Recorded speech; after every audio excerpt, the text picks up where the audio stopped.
उस वक्त के अगर समाचार पत्रों को देखें तो संस्था के संस्थापक ने स्वयं उसमें घोषणा की है कि अब हम लंगर बंद कर रहे हैं। उसके बाद 2016 में ही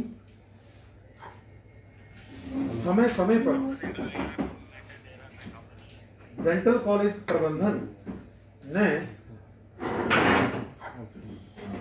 प्रशासन के समस्त अधिकारियों को निरंतर लिखते रहे कि मैं चाहूंगा कि कुछ लोग अगर इस पे फोकस कर सकते हैं कि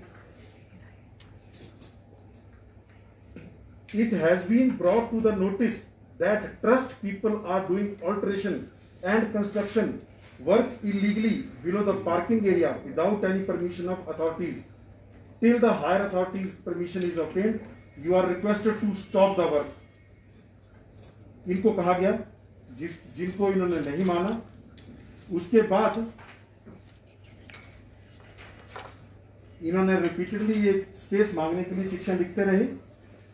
फिर 16 दिसंबर 2016 को प्रिंसिपल डेंटल कॉलेज की ओर से चिट्ठी गई, जिसमें इन्होंने कहा कि जो ये कंस्ट्रक्शन हो रही है ये इलीगल है और ये जो स्ट्रक्चर है ये कच्चा है। यहाँ पर किसी तरह की कोई अप्रिय घटना, कोई जानमाल का नुकसान होता तो उसके लिए संस्था स्वयं जिम्मेदार होगी। उसके बाद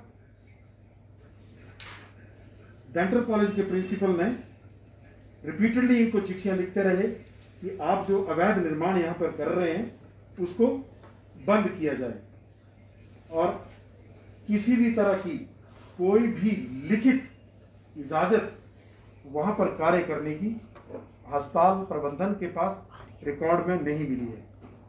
रही दूसरी बात, तो 2016 के उस एपिसोड के जब गहन अध्ययन के बाद हमें ये मालूम पड़ा कि उस वक्त सरकार ने जो अस्पताल प्रशासन को कहा कि इस संस्था को प्री कुक्ड, पहले से बना हुआ खाना बांटने की इजाजत देने पर अस्पताल विचार करे। जगह देने के लिए, जगह को आवंटित करने के लिए कोई भी परमिशन, कोई भी डायरेक्शन उसमें नहीं दी गई। तो चीजें ऐसे बढ़ती रही। फिर जो तात्कालिक समय में जो कारण बने, जिस वजह से ये कंट्रोवर्सी हुई, जिस स्थान पर ये संस्था ने गैर कानूनी तरीके से कब्जा करके कार्य करना शुरू किया, उसके ऑपोजिट में एक बिल्डिंग जो पीडब्ल्यूडी अथॉरिटीज ने बनाई, जिसको उन्होंने अस्पताल की आरकेएस को हैंडओवर किया। आरकेएस की गवर्निंग बॉडी, जिसमें सरकार के द्वारा नियुक्त समस्त अधिकारी रहते हैं, उसमें एक कॉन्शियस डिसीजन लिया गया कि इस स्पेस को, क्योंकि अस्पताल के पास बहुत सारी एनजीओ के द्वारा ये रिक्वेस्ट लगातार आती रहती है कि हमें भी अस्पताल में चैरिटी करने के लिए जगह दी जाए, तो पारदर्शिता को अपनाने की डायरेक्शन इस गवर्निंग बॉडी में कही गई कि इसको पूरे पारदर्शी तरीके से सब एनजीओ से इसमें एप्लीकेशन मंगवाई जाए, जिसके लिए अस्पताल प्रशासन ने इलेक्ट्रॉनिक माध्यम से हिमाचल प्रदेश की टेंडर वेबसाइट पे एक्सप्रेशन ऑफ इंटरेस्ट निकाला। उस स्थान जगह को जब हमने उस क्वालिफाइड एजेंसी को आवंटित किया, तो उस स्थान पर भी इनका इस ऑलमाइटी ब्लेसिंग का कब्जा पाया गया। अभी आप वहां विजिट करके देख सकते हैं कि दोनों स्ट्रक्चर अलग अलग हैं, किसी को कहीं बंद नहीं करवाया गया है। हम एक बात आप लोगों के समक्ष कहना चाहेंगे कि भावनाओं से व्यवस्था नहीं चलती है। व्यवस्था को चलाने के लिए एक कानून नियमों के अनुरूप कार्य करना पड़ता है। सेवा के नाम पर अराजकता को पनपने नहीं दिया जा सकता। हॉस्पिटल में आने वाले मरीज और उनके साथियों को मिल रही मदद के खिलाफ हॉस्पिटल बिल्कुल नहीं है। इनफैक्ट हम ये बताना चाहेंगे, प्रथम लॉकडाउन के दौरान जब सब कुछ बंद हो गया, उस वक्त ऑलमाइटी ब्लेसिंग ने हमें ये कहा कि हम भी अपना लंगर बंद कर दें। तब हमने, अस्पताल प्रशासन ने लोगों की समस्याओं को ध्यान में रखते हुए उन्हें ये कहा कि आप कोविड प्रोटोकॉल का पालन करते हुए इस सेवा को जारी रखिए, क्योंकि उस वक्त हमारे पास लोगों की सुविधाओं को कंटिन्यू करने का कोई और अल्टरनेटिव नहीं था। अस्पताल केवल और केवल नियमानुसार अपनी संपत्ति को वापस लेने के लिए संघर्ष कर रहा है, जो आज से लगभग 6-7 महीने पहले भी इस तरह की बातें सामने आई थी। मैं एक चीज आप लोगों के समक्ष रख के सब लोगों से पूछना चाहूंगा, जो भी लोग सोशल मीडिया में कुछ इस बारे में कुछ कह रहे हैं, क्या भीड़ इकट्ठा कर लेने से या बड़े लोगों का साथ प्राप्त कर लेने से हम कानून से ऊपर हो जाते हैं? क्या ये नियम कानून सब पर बराबर लागू होते हैं? अवैध कब्जा, बिजली की चोरी, पानी की चोरी, क्या ये नेक नीयत के इंसान के कार्य हैं? मैं सब लोगों से पूछना चाहूंगा कि नेक नीयत का इंसान क्या इस तरह कार्य करते हैं? और पिछली बार भी हॉस्पिटल का एक ही एजेंडा था कि हमारी संपत्ति को वापस किया जाए। इस बार भी हम एक ही बात कह रहे हैं, क्योंकि इनकी 22 जनवरी 2021 को इनकी स्वयं घोषणा थी, मीडिया के समक्ष घोषणा थी, पूर्व प्रधानमंत्री स्वर्गीय अटल बिहारी वाजपेयी जी के मूर्ति के नीचे, कि हम 31 मार्च के बाद ये संस्था यहाँ पर लंगर लगाना बंद कर देंगे। तो इनके इतने लंबे कार्य को देखते हुए, इनके सेवा भाव के कार्य को देखते हुए अस्पताल प्रशासन ने इसमें कोई हस्तक्षेप नहीं किया, ये सोच के कि चलिए 31 मार्च को ये खाली कर देंगे। मार्च का महीना बीत गया, इन्होंने खाली नहीं किया। फिर कोविड की वेव आ गई, जिसमें हमारा सारा का सारा जो प्रशासनिक अमला है, जो सारा का ध्यान वो कोविड की मैनेजमेंट में चला गया। और जब अस्पताल प्रशासन ने अपनी संपत्ति को वापस लेने के लिए एक मीटिंग करी, मीटिंग में ये निष्कर्ष निकला गया कि इस सारे मैटर को प्रशासन के हैंडओवर किया जाए। तो हमने वो सारा का सारा मैटर जिला प्रशासन के समक्ष पेश कर दिया कि हमारी संपत्ति पर अवैध कब्जा है, तो इसको छुड़वाया जाए।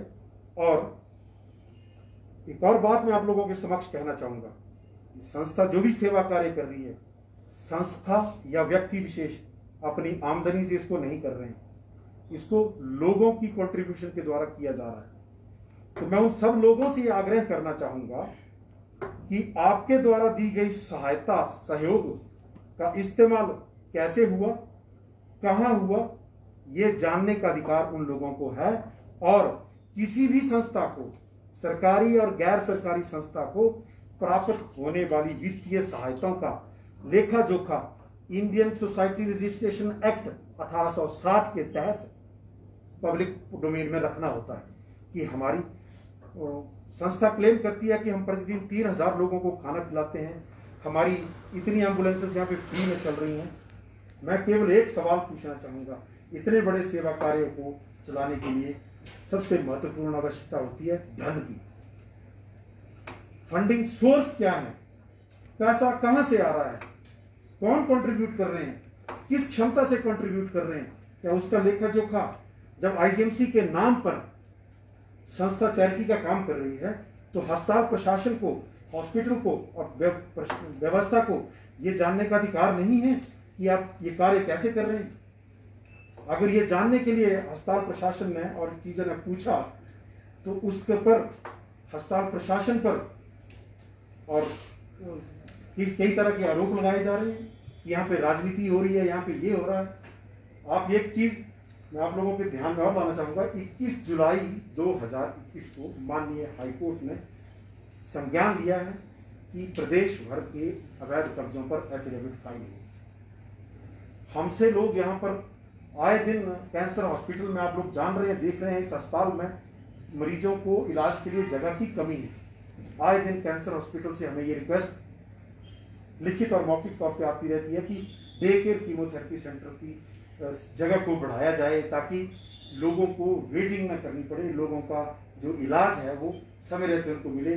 तो इस जगह को हमें दिया जाए। हम यहाँ पे डे केयर कीमोथेरेपी सेंटर चलाना चाहते हैं। तो मैं कहना चाहूंगा कि अस्पताल की संपत्ति पर सबसे पहला अधिकार इस अस्पताल में इलाज करवाने आने वाले मरीजों का है, ना कि हमारा, ना कि किसी संस्था का।